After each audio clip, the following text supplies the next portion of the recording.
Je m'appelle Élise Moreau, et à 40 ans, je vis dans un monde qui semble taillé sur mesure pour le bonheur parisien. Notre appartement haussmannien dans le 7e arrondissement est un havre de paix, avec ses hauts plafonds moulurés, ses parquets cirés qui craquent doucement sous les pas, et ses fenêtres qui donnent sur la Seine scintillante au crépuscule. Chaque matin, je me réveille avec le bruit lointain des klaxons et l'odeur du café frais que notre machine italienne prépare automatiquement.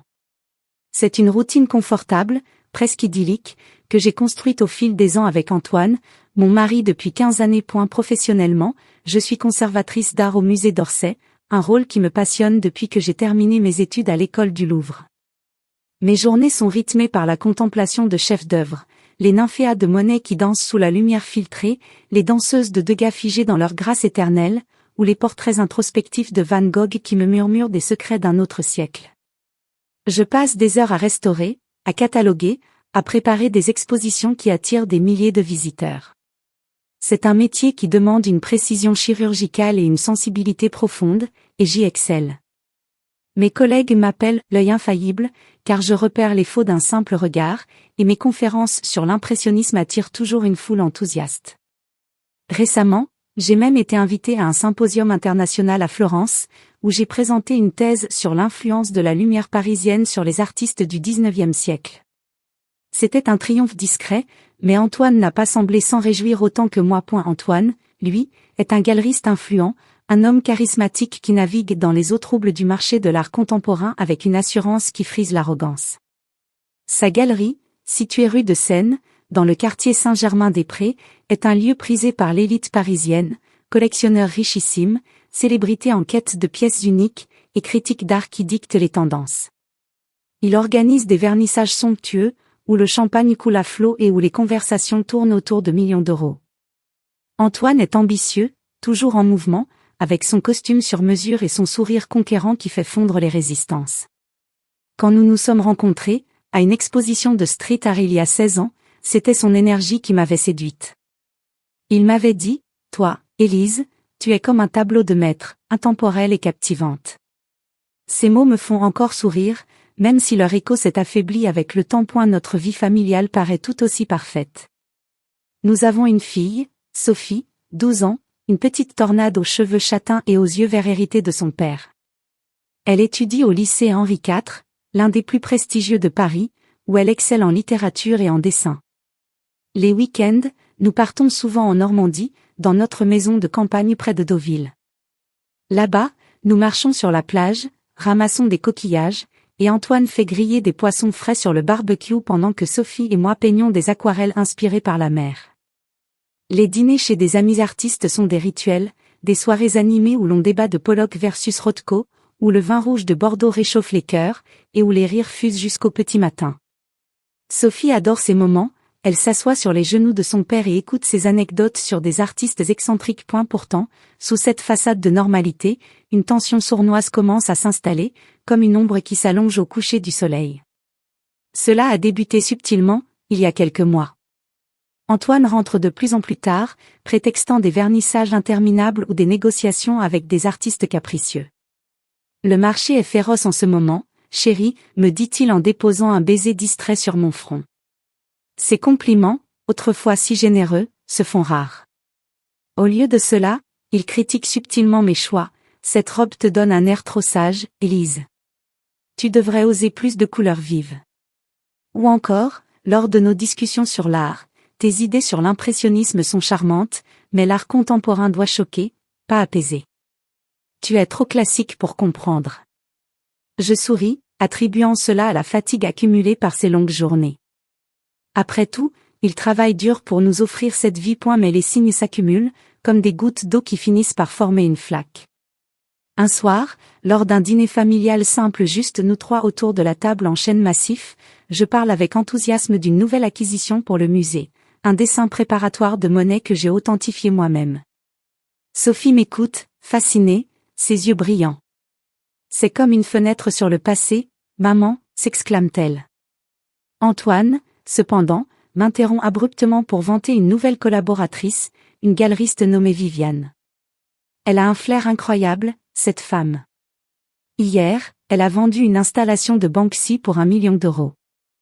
Viviane sait ce que veut le public moderne. Il prononce son nom avec un éclat dans les yeux que je n'ai pas vu depuis longtemps, une lueur qui me rappelle nos premières années ensemble. Je sens un pincement au cœur, une petite déchirure invisible, mais je l'ignore. C'est formidable pour ta galerie, dis-je en servant une autre portion de ratatouille, ma voix stable malgré le doute qui germe. Sophie me regarde avec ses grands yeux, sentant peut-être l'ombre qui plane sur la table. Elle est intuitive, ma fille, plus que je ne l'étais à son âge. Plus tard, alors que je l'aborde dans son lit décoré de posters d'artistes comme Frida Kahlo, elle murmure, « Papa parle beaucoup de cette Viviane, hein ?» Je ris doucement, caressant ses cheveux. C'est son travail, ma puce. Rien de plus. Mais au fond de moi, une petite voix murmure, quelque chose cloche. Est-ce de la paranoïa? Notre mariage de 15 ans est solide, n'est-ce pas? Nous avons traversé des tempêtes, la perte de mes parents, une crise financière il y a 5 ans, et nous en sommes sortis plus forts. Le soir, seul dans notre lit king size au drap de coton égyptien, j'attends Antoine. Il rentre à minuit, son costume froissé, une odeur de tabac froid et de parfum féminin, un mélange subtil de jasmin et de vanille qui n'est pas le mien. Désolé, chérie, la soirée s'est éternisée, marmonne-t-il en se déshabillant. Je fais semblant de dormir, mais mon esprit tourbillonne. Pourquoi ne me raconte-t-il plus les détails de ses journées comme avant? Pourquoi ses textos sont-ils si brefs, presque mécaniques? La routine continue, le petit déjeuner ensemble, les baisers rapides avant de partir au travail, les sourires polis aux voisins dans l'ascenseur. Mais ces fissures grandissent jour après jour, masquées par l'habitude. Je me dis que c'est passager, que l'amour vrai résiste au temps. Pourtant, dans le silence de la nuit, je sens une brèche s'ouvrir, une tension qui menace de tout fissurer. Les semaines passent, et la normalité commence à peser comme un masque trop serré. Au musée, je me plonge dans mon travail avec plus d'intensité, cherchant refuge dans la beauté intemporelle des toiles. Un après-midi, alors que je restaure un cadre doré sous la lumière tamisée de l'atelier, mon téléphone vibre. C'est un message d'Antoine, dîner ce soir avec Viviane et un client important. Ne m'attends pas. Pas de « je t'aime », pas d'excuses. Je réponds d'accord, mais mes doigts tremblent légèrement. Sophie rentre de l'école avec un dessin, une famille heureuse sous un soleil radieux. C'est nous, maman, dit-elle fièrement. Je l'accroche au frigo, mais en le regardant, je me demande si ce soleil n'est pas en train de se coucher. Un week-end en Normandie, censé nous rapprocher, tourne au vinaigre. Antoine passe la moitié du temps au téléphone, riant à des blagues que je n'entends pas. Viviane a une idée géniale pour une expo, me dit-il distraitement pendant que je prépare le thé. Je propose une promenade sur la plage, mais il décline, trop de vent, et j'ai des emails à rattraper. Sophie et moi marchons seuls, nos pas laissant des empreintes dans le sable humide. Pourquoi papa est toujours occupé, demande-t-elle, sa petite main dans la mienne. Je cherche une réponse rassurante, mais les mots sonnent faux. De retour à la maison, Antoine nous rejoint enfin pour le dîner, mais son esprit est ailleurs. Il critique mon choix de vin, trop traditionnel, Élise. Viviane m'a fait découvrir des vins bio incroyables. Le nom revient, comme un leitmotiv obsédant. Dans l'intimité de notre chambre, les caresses se font rares, mécaniques. Fatigué, prétexte-t-il. Je me blottis contre lui, cherchant la chaleur familière, mais il se tourne. Allongé dans le noir, j'écoute sa respiration régulière, et je me demande, quand ai-je commencé à me sentir invisible? Ma collection privée d'art, 47 œuvres amassées au fil des ans, des Picasso au Matisse, est rangée dans un coffre sécurisé. C'est mon trésor personnel, fruit de mes économies et de mes expertises. Antoine l'admirait autrefois, maintenant, il la qualifie de « vieillerie ». L'art doit évoluer, dit Achille. Et la tension grandit, imperceptible pour les autres, mais palpable pour moi. Lors d'une soirée chez des amis, un couple d'artistes, Antoine brille comme à son habitude. Il raconte des anecdotes hilarantes sur des négociations ratées, et tout le monde rit. Mais quand je parle de mon projet d'exposition au musée, il m'interrompt. Élise est une experte en classique, mais pour le moderne, il faut des visionnaires comme Viviane. Les invités hochent la tête poliment, mais je sens leur regard curieux. Rentrons à la maison, je confronte doucement, pourquoi me rabaisses-tu ainsi? Il hausse les épaules, c'était une blague, chérie. Ne sois pas si sensible. Sensible? Peut-être. Mais au fond, cette petite voix persiste, quelque chose cloche vraiment point et la routine masque les fissures, mais elles s'élargissent. Chaque jour, je me maquille avec soin, enfile mes tailleurs élégants, et joue le rôle de l'épouse parfaite. Sophie grandit, innocente spectatrice de ce théâtre domestique. Antoine continue ses absences, ses critiques voilées. Et moi, je me tiens au bord du précipice, ignorant encore que la chute est imminente. Paris, avec ses lumières éternelles, semble moqueur, la ville de l'amour cache bien ses secrets. Mais pour l'instant, je ferme les yeux, espérant que le soleil se lèvera à nouveau sur notre vie. Les signes commencent à s'accumuler comme des nuages noirs avant un orage parisien, ce qui transforme les rues pavées en miroirs luisants et font fuir les touristes sous les auvents des cafés. Au début, je les ignore, me convainquant que ce ne sont que des caprices du quotidien, des ombres passagères dans notre vie bien huilée. Mais ils persistent, s'insinuent dans les recoins de mon esprit, et bientôt, ils forment un tableau sombre que je ne peux plus feindre d'admirer. Tout commence un soir d'automne, alors que les feuilles des marronniers du jardin du Luxembourg jaunissent et tombent comme des confettis mélancoliques. C'est notre anniversaire de mariage, 15 ans déjà, une date que nous célébrons traditionnellement avec un dîner intime chez un petit bistrot du Marais, celui où Antoine m'avait demandé en mariage sous une pluie fine, un bouquet de roses à la main. J'ai réservé la table des mois à l'avance, choisi une robe rouge écarlate qui met en valeur mes courbes, et même préparé un cadeau, une édition rare d'un catalogue d'exposition sur Picasso, sachant son admiration pour le maître cubiste. Sophie est chez une amie pour la nuit, la soirée s'annonce parfaite, un moment pour raviver la flamme qui vacille parfois sous le poids des routines. Mais à 18h, mon téléphone sonne. C'est Antoine, sa voix pressée, presque mécanique. Élise, je suis désolée, mais je dois annuler. Un rendez-vous urgent avec Viviane pour une affaire qui ne peut pas attendre. Viviane. Ce nom revient comme un refrain obsédant ces dernières semaines. Je sens un froid glacé me traverser, mais je réponds calmement, d'accord, on reporte? Il hésite une seconde de trop. Oui, bien sûr. Ne m'attends pas pour dîner. Et il raccroche, laissant un silence pesant dans l'appartement. Je fixe le miroir du salon, ma robe rouge soudain ridicule, comme un costume pour une pièce qui n'aura pas lieu. Sophie appelle pour dire bonne nuit, je lui mens, disant que papa est retenu par le travail. Mais intérieurement, une petite fissure apparaît dans le mur de ma confiance. Et elle rentre à minuit, les clés tintant dans la serrure comme un signal d'alarme. L'appartement est plongé dans l'obscurité, sauf la veilleuse de la cuisine où j'ai laissé une assiette froide de saumon grillé. Antoine entre sur la pointe des pieds, pensant peut-être que je dors. Mais je suis assise dans le salon, un verre de vin à la main, les yeux rivés sur la scène qui scintille au loin. Il sursaute en me voyant. « Tu es encore debout ?» demande-t-il, son ton faussement surpris. Je hume l'air, une odeur de parfum flotte autour de lui, un mélange entêtant de jasmin et de vanille, doux et exotique, rien à voir avec mon Chanel numéro 5 discret. « C'était comment, ton rendez-vous ?» je demande, essayant de garder une voix neutre. Il hausse les épaules, se servant un whisky. Professionnel, comme d'habitude. Viviane a des contacts incroyables pour une expo à venir. Il évite mon regard, se concentrant sur son verre.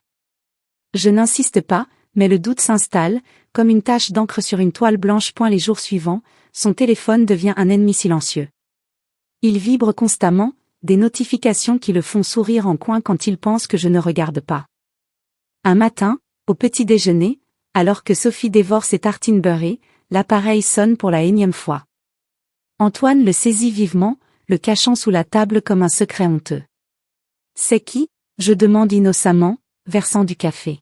« Un client exigeant » marmonne-t-il, tapant une réponse rapide. Mais je vois l'écran s'allumer brièvement, un message de Viviane, avec un emoji cœur que je n'ai pas reçu de lui depuis des mois. Sophie lève les yeux. « Papa, tu es toujours sur ton téléphone. » Il rit, la chatouillant pour détourner l'attention. Mais moi, je sens une pointe de jalousie, acide et inattendue, me ronger l'estomac. Au travail, au musée d'Orsay, je me plonge dans la préparation d'une exposition majeure sur l'art moderne français. C'est mon projet phare, une curation méticuleuse de pièces rares, incluant des prêts de collections privées, dont la mienne. J'ai passé des nuits entières à négocier avec des donateurs, à vérifier l'authenticité de chaque œuvre. Antoine, qui avait promis de m'aider avec ses contacts dans le monde des galeries, se désiste progressivement. Je délègue à Viviane, m'annonce-t-il un soir, alors que nous dînons d'une salade niçoise hâtivement préparée. Elle a un flair incroyable pour les tendances actuelles. Toi, tu es plus dans le classique. Ces mots me blessent, mais je souris, d'accord, si ça t'arrange. Intérieurement, je bouillonne. Ma carrière n'est pas un hobby, c'est mon identité, forgée par des années d'études et de passion. Un après-midi, je décide de lui faire une surprise à sa galerie rue de Seine. L'endroit est un écrin moderne, mur blanc immaculé, spot LED qui mettent en valeur des installations contemporaines, des sculptures en néon et des toiles abstraites qui hurlent leur originalité. Je pousse la porte, une clochette tintant doucement. Antoine n'est pas à l'accueil, je l'entends au téléphone dans son bureau au fond. « Viviane, tu es irremplaçable, dit-il d'une voix chaude, presque caressante. Élise ? Elle est prévisible. Toujours dans ses musées poussiéreux. Mon cœur se serre comme un poing, je fais un pas en arrière, feignant d'admirer une œuvre pour ne pas être vu. Il rit à une blague que je n'entends pas, puis raccroche. Quand il sort, il me voit et sursaute, « Élise !» Quelle surprise ! Je mens, je passais par là. Mais ces mots résonnent en moi, érodant ma confiance comme l'acide sur une gravure. Son comportement devient plus contrôlant, insidieux, comme un lierre qui étouffe un arbre. Lors d'un week-end en Normandie, alors que nous marchons sur la plage de Deauville, les vagues écumantes à nos pieds, il critique mes achats récents pour notre collection privée. J'ai amassé 47 œuvres au fil des ans, des Picasso esquissés à la main, des Matisse vibrants de couleurs, des trésors que j'ai dénichés dans des ventes aux enchères obscures ou hérités de ma famille. Pourquoi gaspiller sur ces vieilleries, lance-t-il, ramassant un coquillage pour Sophie. Viviane sait ce qui vaut vraiment de l'argent aujourd'hui, des NFT, des installations interactives. Je défends mes choix, c'est de l'art intemporel, Antoine. Mais il secoue la tête, tu es trop sentimental. Ces critiques s'étendent à tout, ma cuisine, trop traditionnelle, mes lectures, des romans du 19e, vraiment, même mes interactions avec Sophie, tu la couves trop, il insiste pour que je signe le contrat du musée sous son nom. Ma réputation boostera l'événement, argue-t-il un soir, dans notre salon éclairé par une lampe art déco. Les invités viendront pour moi. Je refuse poliment, c'est mon projet, Antoine. Le contrat porte mon nom pour une raison. Son regard se fait froid, comme un vent d'hiver sur la Seine. Comme tu veux, dit-il, mais sa voix est tranchante. Les caresses du soir deviennent mécaniques, des gestes obligés plutôt que tendres. Il se tourne dans le lit, prétextant la fatigue, me laissant seul avec mes doutes.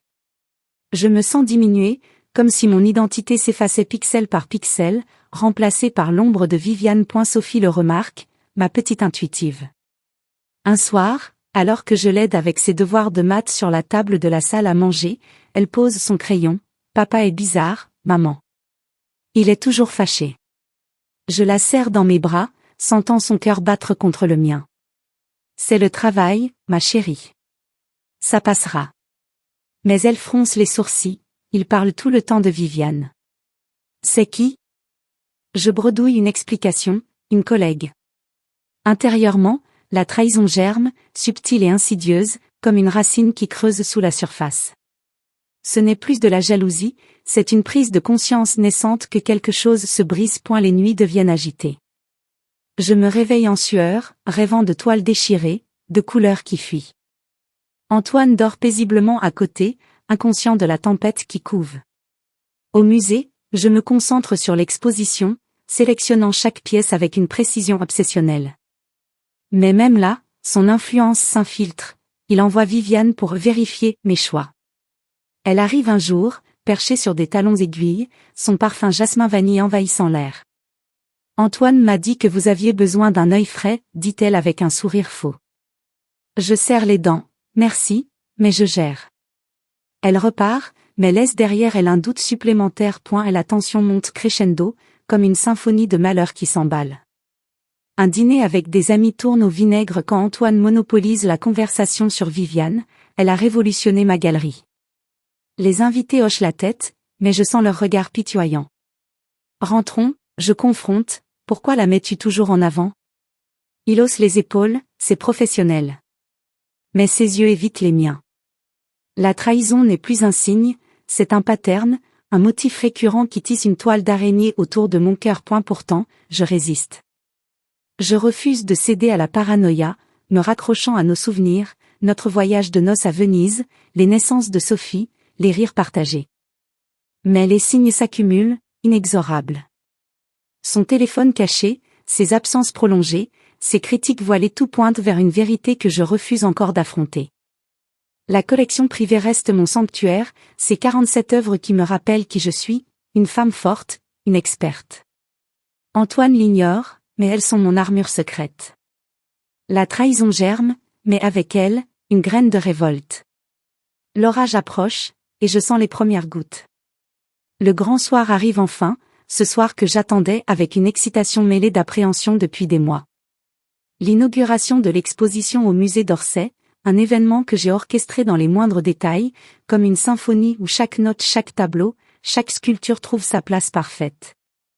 200 invités VIP sont attendus, des artistes renommés au pinceau encore tachés de peinture fraîche, des politiciens en costume impeccable qui cherchent à se faire voir, des critiques d'art aux lunettes cerclées d'or qui dictent les modes, et même le maire de Paris en personne, avec son écharpe tricolore et son sourire médiatique. J'ai passé des nuits blanches à curer cette exposition sur l'art moderne français, sélectionnant chaque pièce avec une précision d'horloger. Ma collection privée y est au cœur, 47 œuvres que j'ai amassées patiemment, des trésors comme un dessin intime de Picasso ou une étude de couleurs de Matisse, tous authentifiés par mes soins. C'est mon chef-d'œuvre personnel, un hommage à l'âme de Paris, la ville qui m'a vu naître et grandir dans l'ombre des musées. À la veille, Antoine m'a écarté avec un sourire mystérieux, prétextant une « surprise » de dernière minute. « Fais-moi confiance, chérie », m'a-t-il dit en déposant un baiser distrait sur ma joue, son téléphone vibrant déjà dans sa poche. J'ai haussé les épaules, attribuant cela à son tempérament impulsif de galeriste. « D'accord, mais ne change pas le thème », ai-je insisté. Il a ri, ce sera encore mieux. Naïvement, j'ai cru à une touche de génie, peut-être un invité surprise ou une installation interactive pour moderniser l'ensemble. Toute la journée, j'ai préparé ma tenue, une robe noire fluide, élégante sans être ostentatoire, avec un collier de perles hérité de ma mère qui scintille comme des étoiles sous les lumières. Sophie, excitée, m'aide à me coiffer. « Tu vas être la plus belle, maman », dit-elle en brossant mes cheveux châtains. Antoine est déjà parti, prétextant des ajustements finaux. Je me rends au musée seul, le cœur battant, impatiente de briller enfin, de recevoir les applaudissements pour mon travail acharné. L'air de la soirée est doux, chargé de l'odeur des châtaignes grillées vendues par les marchands ambulants le long de la Seine. Les lumières du musée illuminent la façade comme un phare dans la nuit parisienne, et des limousines noires s'alignent devant l'entrée, déversant un flot d'invités en smoking et robe de soirée. Je descends du taxi, ajustant ma robe, un sourire confiant aux lèvres. Les flashs des photographes crépitent déjà, je reconnais des visages familiers, un sculpteur que j'ai aidé à exposer, une critique qui m'a loué dans le Figaro. Mais en franchissant les portes monumentales, une stupeur glacée m'envahit. L'espace d'exposition, que j'avais imaginé avec mes pièces classiques harmonieusement disposées, est transformé en un chaos criard. À la place de mes œuvres intemporelles, des tableaux médiocres d'abstraction contemporaine hurlent au mur, des éclaboussures de couleurs fluorescentes, des formes géométriques discordantes qui jurent avec le thème de l'exposition sur l'art moderne français. Ce n'est pas mon travail, c'est une parodie vulgaire. Au centre de tout, Viviane. Sa maîtresse galeriste, perchée sur des escarpins vertigineux, parade comme si elle était la reine de la soirée. Elle porte une robe rouge sang qui moule ses courbes, ses cheveux blonds cascadant en boucles parfaites. Elle est à la place de commissaire, distribuant des sourires charmeurs aux invités, expliquant ses choix artistiques avec une assurance feinte. Mon sang se fige, Antoine l'a installé là, remplaçant mes mois de labeur par cette imposture. Sophie, qui m'a rejointe discrètement, serre ma main. « Maman, qu'est-ce qui se passe ?» murmure-t-elle, ses yeux écarquillés. Je n'ai pas le temps de répondre, la cérémonie commence. Antoine monte sur la scène improvisée au milieu de la salle, micro en main, son charisme habituel amplifié par les spots qui le baignent d'une lumière dorée. Il est élégant dans son costume sur mesure, sa cravate nouée avec précision, mais son regard évite le mien. Mesdames et messieurs, commence-t-il d'une voix résonnante, ce soir est un triomphe pour l'art parisien. Mais permettez-moi une confidence, ma femme n'a aucun goût artistique. Un silence choqué plane une seconde, puis des rires polis fusent dans la salle, comme des bulles de champagne qui éclatent. Heureusement que ma partenaire est là, ajoute-t-il, tendant la main à Viviane qui le rejoint sur scène, rayonnante. Viviane Leclerc, la vraie visionnaire derrière cette exposition. Les applaudissements crépitent, le maire de Paris, un homme bedonnant aux joues rosies par le vin, s'avance pour couper le ruban rouge tendu entre deux colonnes. Il serre la main de Viviane, la félicitant bruyamment, magnifique. Paris a besoin de talents comme le vôtre. Je suis relégué au fond de la salle, près des serveurs qui circulent avec des plateaux de canapés, applaudissant poliment tandis que mes joues s'enflamment d'une chaleur insoutenable. Sophie me tire la manche. Maman, c'est pas vrai? Antoine lève son verre de champagne, les bulles pétillant sous la lumière. À la vraie artiste de la famille, crie-t-il, les yeux pétillants de triomphe. Les flashs des appareils photo explosent comme des feux d'artifice, les invités trinquent, riant aux éclats. Viviane s'accroche à son bras, posant pour les caméras, son parfum jasmin vanille flottant jusqu'à moi comme une insulte olfactive. Je sens les regards pitoyants se poser sur moi, une critique que je connais murmure à son voisin, pauvre Élise, quel camouflet. Mon estomac se noue en un nœud douloureux, une nausée monte, acide et brûlante. Des larmes piquent mes yeux, mais je les retiens farouchement, mordant l'intérieur de ma joue jusqu'au sang. Comment a-t-il osé? Ma collection, mes efforts inlassables, piétinés publiquement comme de vulgaires déchets. Ces 47 œuvres étaient mon âme exposée, maintenant, elles sont éclipsées par les gribouillis médiocres de Viviane, des imitations bon marché d'artistes comme Rothko, mais sans l'âme ni la profondeur. Et la soirée s'étire, interminable, un supplice chinois déguisé en fête. Chaque toast porté à Viviane est un clou enfoncé dans mon cœur, chaque rire un écho de ma déchéance. Je me tiens droite, sourire figé aux lèvres, échangeant des banalités avec des invités qui évitent mon regard. Belle soirée, dis-je à un artiste que j'admire, mais ma voix tremble. Sophie reste collée à moi, sa petite main moite dans la mienne. Maman, c'est injuste. Tes tableaux sont les plus beaux. Je lui souris faiblement, caressant ses cheveux. Chut, ma puce. On rentrera bientôt. Mais intérieurement, une rage sourde bouillonne, comme un volcan qui gronde sous la surface. Ce n'est plus une simple trahison conjugale, c'est une déclaration de guerre, un assassinat public de mon identité. Antoine croise enfin mon regard de loin, il y a une lueur de défi, presque de plaisir sadique, qui me transperce. Viviane parade, accrochée à lui comme une liane venimeuse, distribuant des cartes de visite avec un rire cristallin. Les heures passent, la musique lounge pulse doucement, les verres teintent, les conversations bourdonnent comme un essaim d'abeilles. Je m'isole un moment dans les toilettes du musée, éclaboussant mon visage d'eau froide pour masquer les traces de larmes.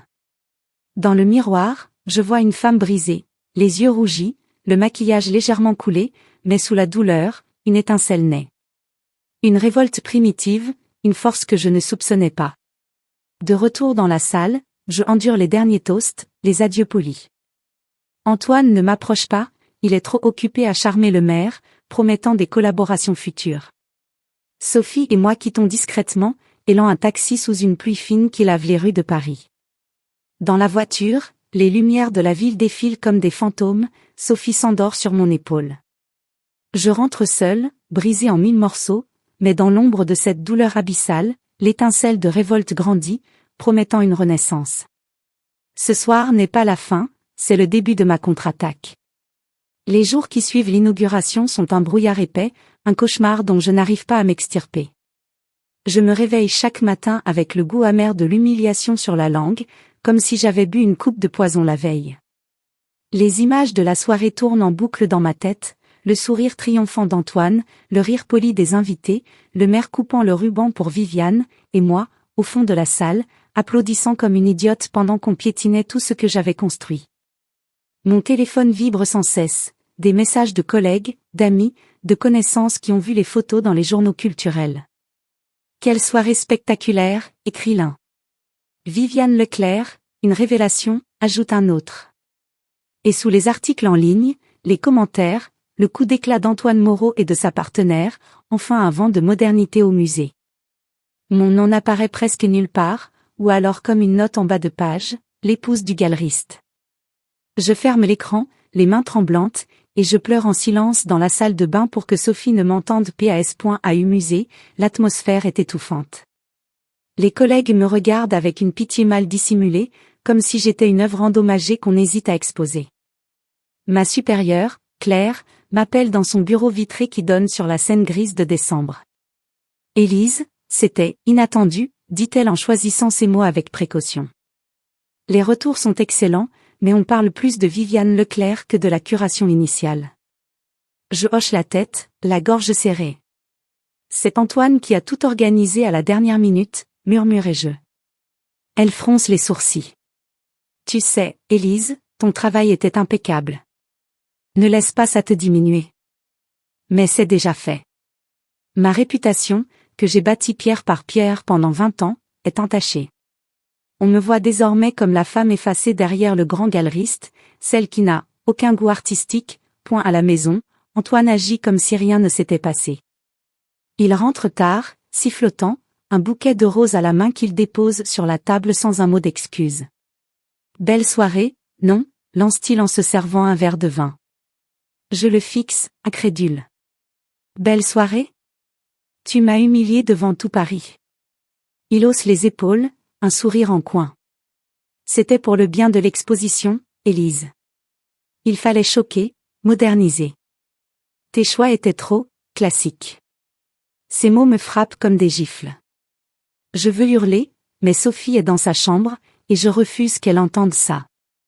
Je monte me coucher seule, le cœur en miettes. C'est dans le silence de mon bureau, entouré de catalogues d'art et de reproductions de mes peintres préférés, que je commence vraiment à réfléchir. Les murs sont tapissés d'esquisses encadrées, de photos d'expositions passées où je posais fièrement à côté de mes curations. Je prends un vieux carnet, celui où je notais nos moments heureux, la première fois qu'Antoine m'a emmené à une vente aux enchères, notre voyage à Barcelone pour voir Gaudí, les promesses d'amour éternel griffonnées au dos d'une carte postale. Je relis nos anciens messages, ceux d'avant. Tu es ma muse, Élise, je suis l'homme le plus chanceux du monde. Et puis les plus récents, froids, distants, pleins de critiques voilées. Quand est-ce que tout a basculé? Quand ai-je commencé à accepter que mes succès soient minimisés, que mes choix soient moqués? Un soir, seul dans l'appartement, Antoine est encore en rendez-vous, je fais quelque chose que je n'aurais jamais osé avant. J'ouvre son ordinateur portable laissé sur la table du salon. Le mot de passe est toujours le même, notre date de mariage. Je fouille dans ses mailles, le cœur battant si fort que je l'entends dans mes tempes. Et là, je trouve des échanges avec Viviane, des mois de messages amoureux. Mon amour, Élise ne soupçonne rien, écrit-il. Tu es la passion qui manquait à ma vie, répond-elle. Des photos d'eux ensemble, dans des hôtels discrets, des restaurants intimes. Des projets pour l'exposition où il parle de remplacer Élise discrètement. Je ferme l'ordinateur, les larmes coulant enfin librement. Ce n'est plus un doute, c'est une certitude brutale. Il m'a manipulée pendant des mois, peut-être des années, me rendant peu à peu invisible pour installer sa maîtresse à ma place. Et la conscientisation me frappe comme une vague immense, qui emporte tout sur son passage. Je réalise la mécanique perverse qui s'était installée, les compliments rares, les critiques constantes, les absences prolongées, tout ça pour me faire douter de moi-même. C'est du gaslighting, ce mot que j'avais lu dans des articles mais jamais cru appliquer à ma vie. Il me faisait passer pour la jalouse, la trop sensible, la classique ennuyeuse, alors que c'était lui qui détruisait notre couple. J'ai été naïve, effaçant mes besoins, mes ambitions, pour préserver une illusion de famille parfaite. Pour Sophie, pour l'apparence, pour cet amour que je croyais encore possible. J'y pense à ma fille. Sophie souffre aussi. Elle évite son père, passe des heures dans sa chambre à dessiner des tableaux sombres, des femmes seules sous la pluie. Un soir, elle vient me voir, les yeux rougis. « Maman, pourquoi papa t'a fait ça? Tes tableaux étaient les plus beaux. » Je la prends dans mes bras, sentant son petit corps trembler. Parce que parfois, les gens changent, ma chérie. Mais nous, on reste forte. Elle hoche la tête, mais je vois la peur dans son regard. Je ne peux plus lui imposer, c'est à point je décide d'en parler à quelqu'un. J'appelle Claire, mon amie psychologue depuis l'université, celle qui m'avait soutenue lors du décès de mes parents. Nous nous retrouvons dans un café discret du quartier latin, loin des regards. Je lui raconte tout, les signes, l'humiliation, les mais. Elle écoute sans m'interrompre, puis pose sa tasse. Élise, c'est du gaslighting pur et dur. Il te fait douter de ta propre valeur pour mieux te contrôler. Regarde-toi, tu es une conservatrice brillante, une mère exceptionnelle, une femme cultivée. Il t'a isolée petit à petit pour que tu dépendes de lui. Mais tu n'es pas faible. Tu es en train de te réveiller. Ces mots résonnent en moi comme une vérité que j'avais enfouie. Les pièces du puzzle s'assemblent enfin. Ses absences n'étaient pas professionnelles, ses critiques n'étaient pas constructives, son insistance sur le contrat du musée qui porte toujours mon nom, heureusement n'était pas pour m'aider, mais pour me dépouiller. Ma collection privée, ces 47 œuvres que j'ai protégées jalousement, est la seule chose qu'il n'a pas encore touchée complètement. Il croyait les avoir empruntées, via Viviane, mais le contrat est clair, tout est à moi. Cette pensée me fait sourire pour la première fois depuis des jours. Les émotions m'assaillent comme une tempête, la colère, rouge et brûlante, contre Antoine et Viviane, la tristesse, profonde et lourde, pour le mariage perdu, la honte, d'avoir laissé faire si longtemps, et puis, petit à petit, la clarté. Une lumière froide, déterminée. Je ne suis pas faible. Je suis une femme accomplie, avec une carrière que des milliers envieraient, une fille qui m'adore, des amis vrais qui commencent à se manifester. Les nuits d'insomnie se succèdent, mais elles ne sont plus seulement faites de larmes. Je note des idées, je contacte discrètement mon avocat, je prépare des dossiers. Je consulte des articles sur le narcissisme, sur les relations toxiques, et chaque lecture renforce ma résolution. Un matin, en me regardant dans le miroir, je vois une autre femme, les traits tirés, mais les yeux plus vifs. Je ne serai plus sa victime.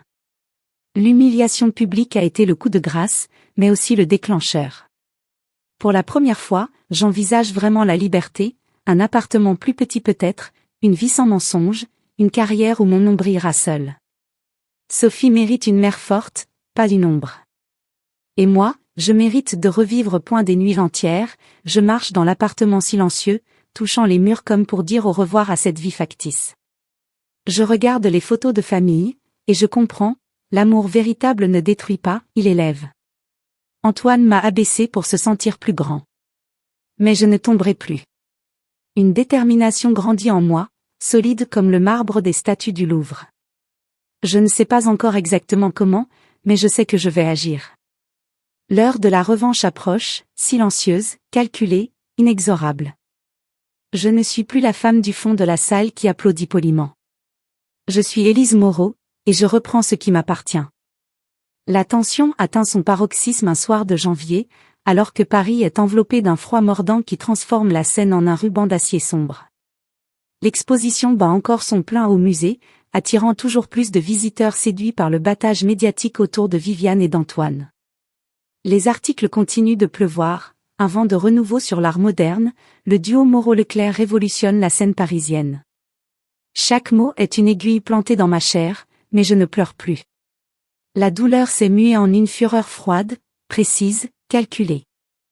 J'ai passé les dernières semaines à préparer le terrain en silence, rendez-vous discret avec mon avocat, un vieil ami de l'école du Louvre nommé Marc, qui a écouté mon récit avec une indignation contenue. Le contrat est blindé, Élise. Tout est à ton nom, la curation initiale, les prêts, et surtout ta collection privée. Les 47 œuvres sont inaliénables sans ta signature. Il n'a aucun droit légal dessus. Ces mots ont été comme un baume sur une plaie ouverte. Ce soir-là, Antoine rentre plus tôt que prévu, une bouteille de champagne à la main, l'air triomphant. Il a encore dîné avec Viviane et des investisseurs, et il sent le parfum d'elle, ce jasmin vanille qui me donne désormais la nausée.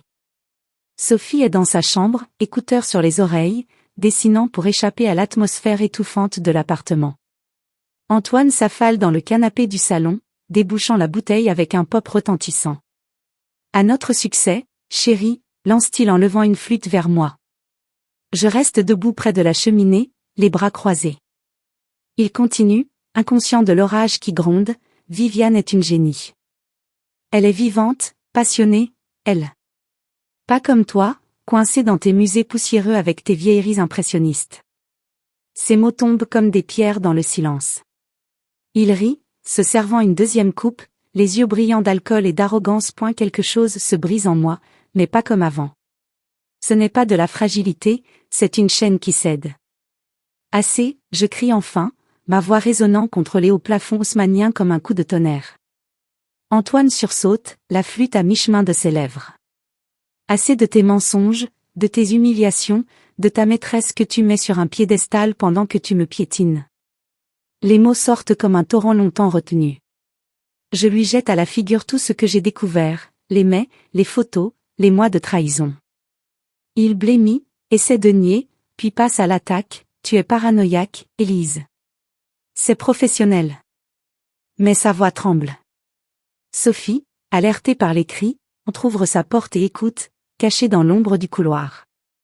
Je ne la vois pas encore, mais je sens sa présence, et cela me donne la force de continuer. Cette nuit-là, après qu'Antoine s'est enfermé dans son bureau en claquant la porte, je prends ma décision définitive. C'en est fini. Plus de compromis, plus d'espoir naïf. Je contacte Marc immédiatement, même s'il est tard. Démarre la procédure de divorce demain matin, lui dis-je d'une voix ferme. Et prépare les huissiers pour la saisie.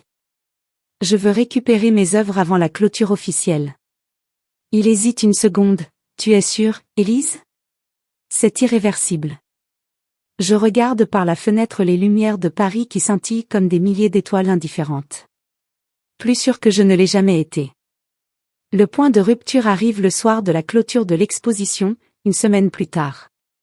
Le musée organise une dernière soirée privée pour les mécènes, un événement plus intime mais tout aussi prestigieux.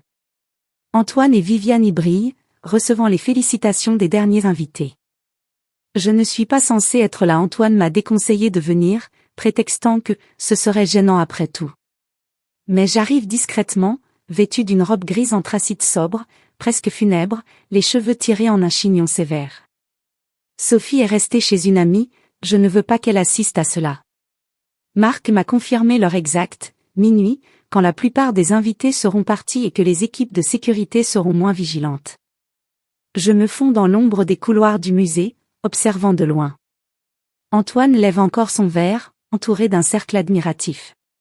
Viviane rit à gorge déployée, accrochant un dernier tableau, un des siens, bien sûr comme pour marquer son territoire. Les invités applaudissent mollement, fatigués mais polis. L'horloge du musée sonne minuit. Et alors, ils arrivent. Les huissiers, 3 hommes en costume sombre, mandat en main, entrent par l'entrée de service que Marc a coordonnée avec la direction du musée qui, informée en haut lieu, a donné son accord discret. Ils avancent calmement, mais avec autorité, commençant à décrocher les œuvres une par une. Pas celles de Viviane, non, les miennes. Les 47 pièces de ma collection privée, prêtées légalement sous mon nom seul. Un Picasso délicat, un Matisse vibrant, des dessins rares qui valent une fortune. Les derniers invités se figent, murmurant, tandis que les huissiers emballent chaque toile dans du papier bulle avec une précision professionnelle. Antoine les remarque enfin. Il s'approche, furieux, qu'est-ce que c'est que ça? Qui vous a autorisé? L'huissier principal lui tend le mandat sans un mot superflu. Antoine lit, blêmi. C'est impossible. Ces œuvres sont. Il s'interrompt, comprenant enfin. Viviane accourt, paniquée, mais ce sont mes accrochages. Son visage se décompose quand elle réalise que ses propres toiles médiocres, accrochées en remplacement, ne valent rien légalement. Les invités restants s'écartent, le spectacle soudain plus fascinant que n'importe quel vernissage. Je sors alors de l'ombre, m'avançant lentement sous les spots qui éclairent la salle comme une scène de théâtre. Les regards se tournent vers moi. Antoine me fixe, bouche bée. Élise? Murmure-t-il. Je m'approche, calme, la voix claire et forte, c'est ma collection, Antoine. Les 47 œuvres exposées appartenaient à ma collection privée depuis le début. Le contrat du musée porte mon nom, pas le tien. Tu as seulement remplacé mes choix par ceux de ta maîtresse, mais tu n'as jamais eu de droit dessus. Un silence de plomb tombe. Viviane bredouille quelque chose, mais personne ne l'écoute.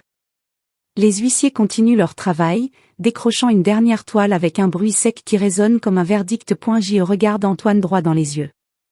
Tu m'as humilié publiquement. Tu as cru pouvoir me voler ma place, mon travail, ma dignité. Mais tu as oublié une chose, je ne suis pas prévisible. Je suis méthodique. Un sourire froid étire mes lèvres pour la première fois. Les invités murmurent, certains sortent leur téléphone. Je sais que demain, les réseaux sociaux et les journaux culturels en parleront, le retournement spectaculaire de l'exposition. Je quitte la salle tête haute, les talons claquant sur le marbre. Dehors, l'air glacé de janvier me fouette le visage, mais je me sens vivante, brûlante. Dans la voiture qui m'attend, les larmes coulent enfin pas de tristesse, mais de soulagement pur, libérateur. J'ai brisé les chaînes. Plus de manipulation, plus de mensonges. Le divorce est lancé, j'ai déjà trouvé un petit appartement à Montmartre, lumineux, avec vue sur les toits de Paris et un atelier pour Sophie. Marc m'a assuré une garde principale et une compensation substantielle. Et la peur qui m'habitait autrefois, peur de l'inconnu, peur de l'échec, peur d'être seul s'efface peu à peu. À sa place, une sensation nouvelle, l'empowerment. Je choisis ma vie désormais. Sophie m'attend chez son amie, demain, je lui expliquerai calmement, et je sais qu'elle comprendra. Elle m'a déjà dit, les yeux brillants, tu es ma héroïne, maman. Dans la voiture qui file vers Montmartre, je regarde Paris défiler, la tour Eiffel illuminée au loin, les ponts enjambant la Seine comme des promesses. J'ai perdu un mari, mais j'ai retrouvé ma force. Je suis prête à renaître, plus forte, plus libre. Le point de rupture n'était pas une fin. C'était le début de ma véritable histoire. Le lendemain de la saisie, Paris se réveille sous une fine couche de givre qui fait scintiller les toits comme du sucre glace. Les réseaux sociaux et les sites culturels bruissent déjà de la nouvelle, retournée spectaculaire au musée d'Orsay, Élise Moreau reprend sa collection et révèle l'imposture. Les photos de la scène circulent, Antoine blême, Viviane paniquée, moi au centre, calme et déterminée. Pour la première fois depuis des mois, mon nom est en une, et pas comme une ombre. Antoine, lui, réagit comme un animal blessé qui montre les crocs avant de supplier. Dès 7 heures du matin, mon téléphone commence à vibrer sans discontinuer. Des appels, des messages vocaux, des textos qui défilent comme une litanie désespérée. Élise, réponds-moi, c'est une erreur monumentale.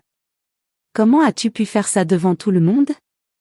Pense à Sophie, à notre famille. Je laisse sonner, assise dans la cuisine de notre nouvel appartement à Montmartre, un café fumant entre les mains. Sophie dort encore dans sa chambre au mur blanc que nous avons peint ensemble le week-end dernier. L'air sent la peinture fraîche et le pain grillé, c'est un parfum de nouveau départ. Vers midi, il passe à la vitesse supérieure. Il arrive sans prévenir, tambourinant à la porte avec une violence qui fait trembler les vitres. J'ouvre, chaîne de sécurité enclenchée.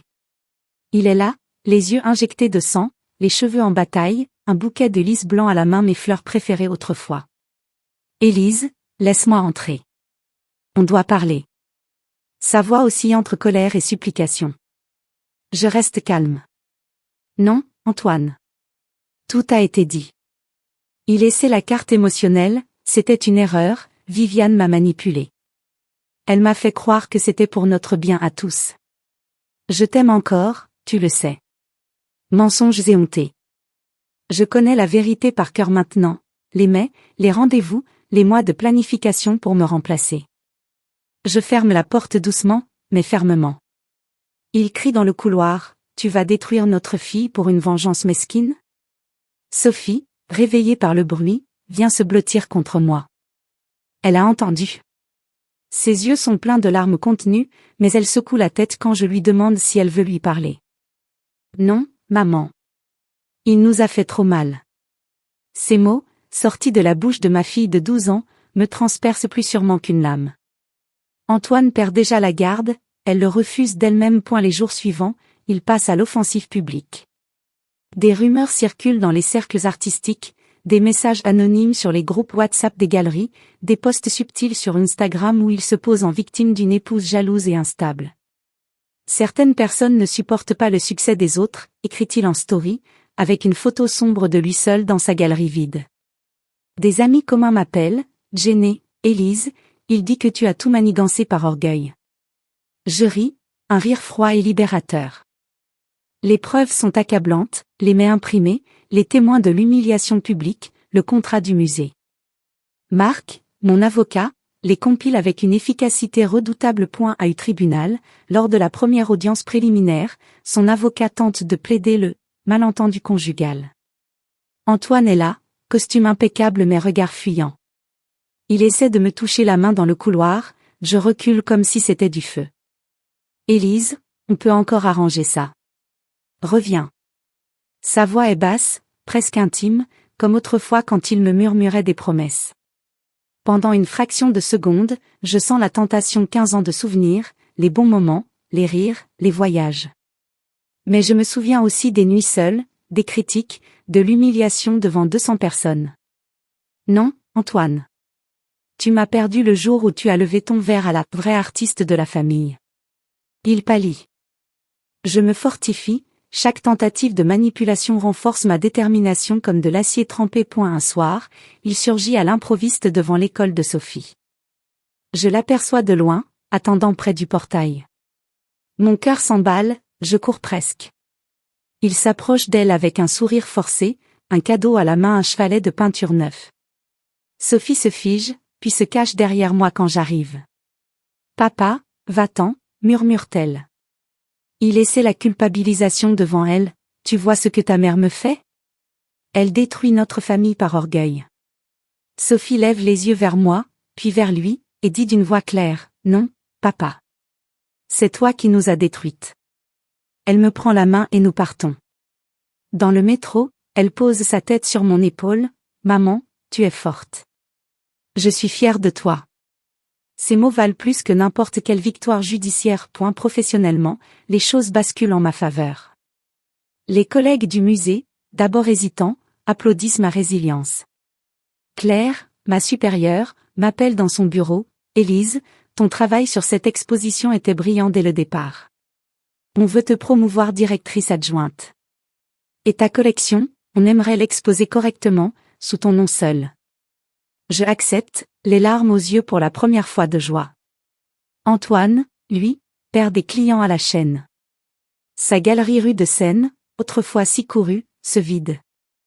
Les mécènes préfèrent éviter le scandale, Viviane disparaît peu à peu des radars, ses œuvres révélées pour ce qu'elles sont, des imitations sans âme. Il tente une dernière manipulation, la plus vicieuse. Un soir, tard, il m'envoie un long mail, des photos de nous jeunes, à Venise, à notre mariage, avec Sophie bébé. Regarde ce qu'on a construit. On peut encore sauver ça. Je suis prêt à tout changer. Je lis, le cœur serré malgré moi. Pendant un instant, je vacille. Et puis je pense à Sophie qui rit maintenant dans notre nouvel appartement, à mes nuits paisibles, à ma carrière qui renaît. Je supprime le mail sans répondre. Les séances chez ma psychologue m'aident à voir clair.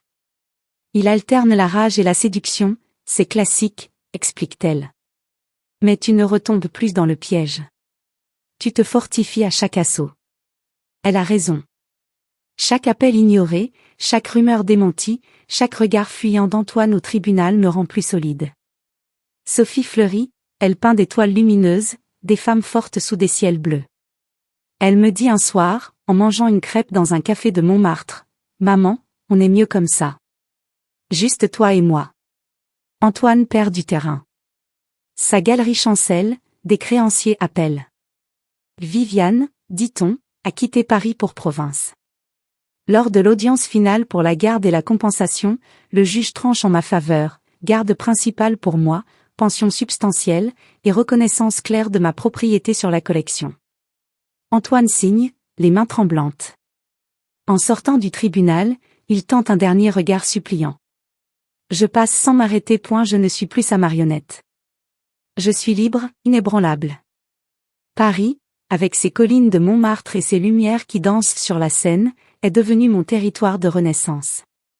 Chaque manipulation ratée d'Antoine n'a fait que me renforcer, comme un arbre dont les racines s'ancrent plus profondément après la tempête.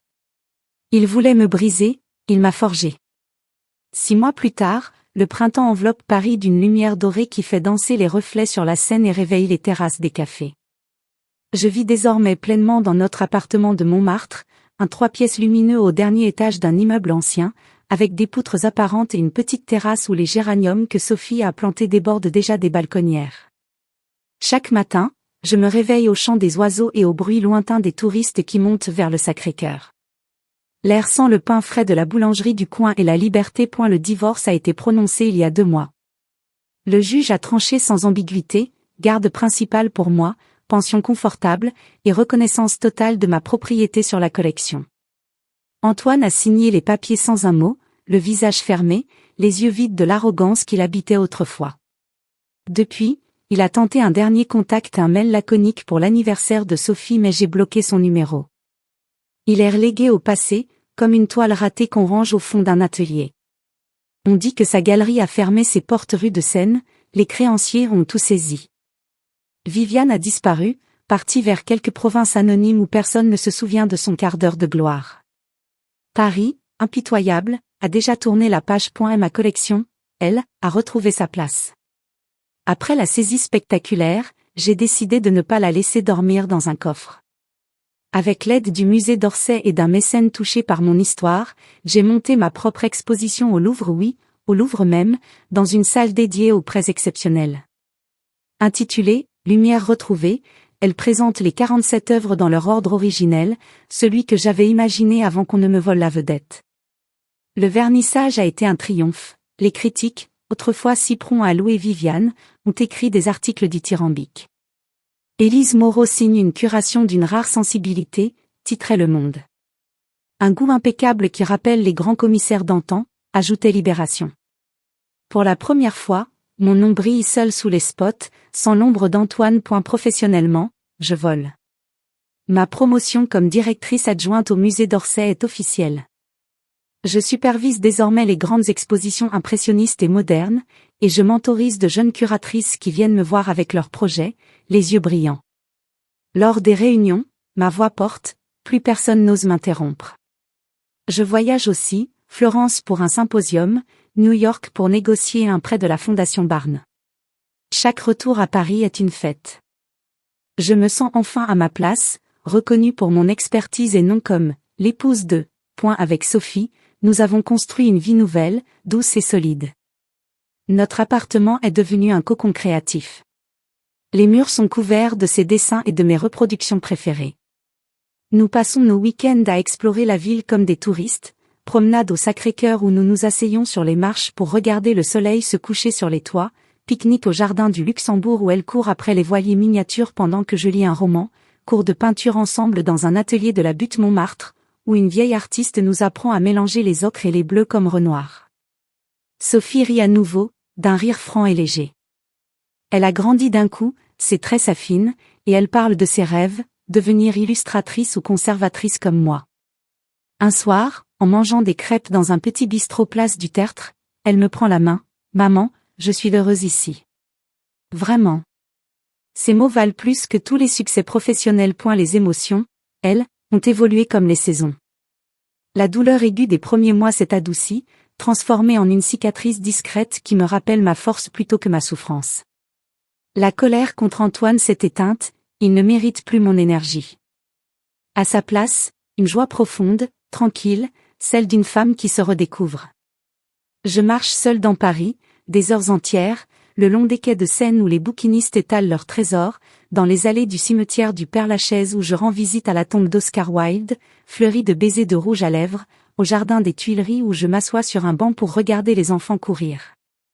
Je lis voracement des romans de Annie Ernaux, des essais sur l'art féminin, des poèmes de Baudelaire qui résonnent différemment maintenant. Je fais même de la randonnée solitaire en Provence, dormant dans des chambres d'hôtes, marchant parmi les lavandes jusqu'à l'épuisement bienfaisant. J'y rencontre des amis vrais, ceux qui étaient là avant le scandale et qui n'ont jamais cru aux rumeurs. Nous dînons dans des restaurants simples, rions de tout et de rien, parlons d'art et de vie sans arrière-pensée. Et puis, il y a les nouvelles rencontres. Lors d'un vernissage au Centre Pompidou, un homme s'approche, conservateur au musée Picasso de Barcelone, yeux pétillants, voix chaude. Il me complimente sur mon exposition, sincèrement, sans sous-entendu. Nous parlons des heures de Guernica et de la lumière méditerranéenne. Il me propose un café la semaine suivante. Je souris, ouverte à l'idée. Pas de précipitation, juste la possibilité douce d'un avenir où l'amour pourrait exister sans possession. Un soir de juin, alors que Paris s'habille de lumière pour la fête de la musique, je monte sur notre petite terrasse avec un verre de rosé frais. Sophie dort déjà, épuisée par une journée passée à peindre.